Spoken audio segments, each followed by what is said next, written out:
तो दोस्तों कल की वीडियो में हम लोगों ने डिस्कस किया था कि भारत रशिया के बीच में जो बायलैटरल ट्रेड है वो लगातार बढ़ रहा है। 65.7 बिलियन डॉलर्स के आसपास ये पहुंच चुका है।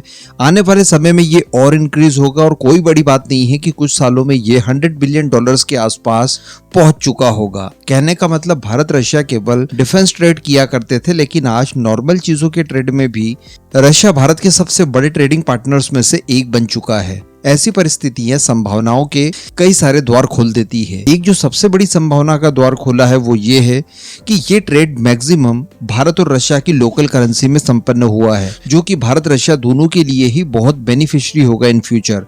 भारत की करेंसी की स्पेशली बात की जाए तो वो और ज्यादा ट्रेडेबल होने के लिए इसी ट्रेड से बूस्ट ले सकती है। इसके अतिरिक्त रशिया की जो प्लानिंग है, जो भारत की तरफ से भी सजेस्ट किया जा रहा है, वो ये है कि देखिए बायलैटरल ट्रेड को आगे बढ़ाने के लिए, इसे और ऊंचाइयों तक लेकर जाने के लिए सबसे अच्छा माध्यम ये होगा कि आपके पास तेल के बदले जितना पैसा गया है उसे आप भारत में इन्वेस्ट कीजिए, अपनी डिफेंस इंडस्ट्रीज को यहीं सेटअप कीजिए, बाकी की सारी मैन्युफैक्चरिंग यहीं पर करवाइए, अपनी जरूरत का सामान लेकर जाइए और बाकी चीजों को एक्सपोर्ट भी आप यहीं से कीजिए। इससे आत्मनिर्भर भारत की जो परिकल्पना है वो भी पूरी होगी और रशिया को भी सस्ता और वर्ल्ड क्लास सामान भारत से मिल पाएगा। अब इन सारी चीजों के अलावा भी कई सारे अवसरों के द्वार यहाँ पर खुलते हुए दिखाई दे रहे हैं। देखिए इस समय रशिया के अंदर पॉपुलेशन एक बहुत बड़ी प्रॉब्लम है। रशिया की पॉपुलेशन वहाँ के क्षेत्रफल की तुलना में काफी कम है। इस बात का नाजायज फायदा चाइना काफी लंबे समय से उठा रहा है। चाइना के लोग दशकों से इनलीगली वहाँ पर घुसपैठ कर रहे हैं और एक पूरे रीजन को वो लोग घेरने की कोशिश कर रहे हैं।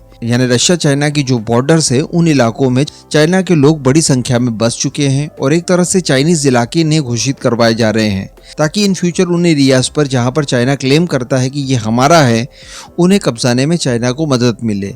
तो कहने का मतलब चाइना एक रिलायबल पार्टनर रशिया के लिए नहीं हो सकता जितना कि भारत हो सकता है। अब चूंकि रशिया की पॉपुलेशन इतनी कम है तो डेफिनेटली वहां पर वर्कफोर्स की भी उन्हें खासी आवश्यकता पड़ती होगी, जो कि बाहरी लोगों से फुलफिल होती होगी। अब भारत की वर्कफोर्स की बात की जाए तो दुनिया भर में प्रसिद्ध है।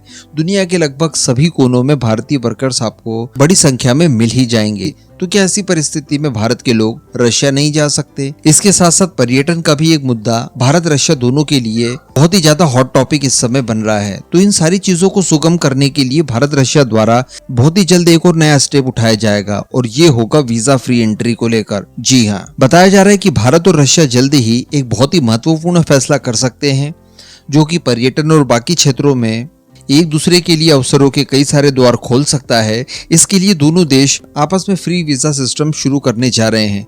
शुरुआत में बताया जा रहा है कि ये पर्यटन क्षेत्र तक होगा, उसके बाद बताया जा रहा है कि अन्य क्षेत्रों तक भी इसका दायरा फैलाया जा सकता है। बताया जा रहा है कि इसी साल जून मंथ में इस समझौते को लेकर बातचीत शुरू होगी और इस साल के अंत तक इस समझौते के ऊपर साइन कर लिया जाएगा। तो अल्टीमेटली 6,000 रुपए में रशियन वाला जो मीम है वो यहाँ पर पूरा होते हुए दिखाई दे रहा है।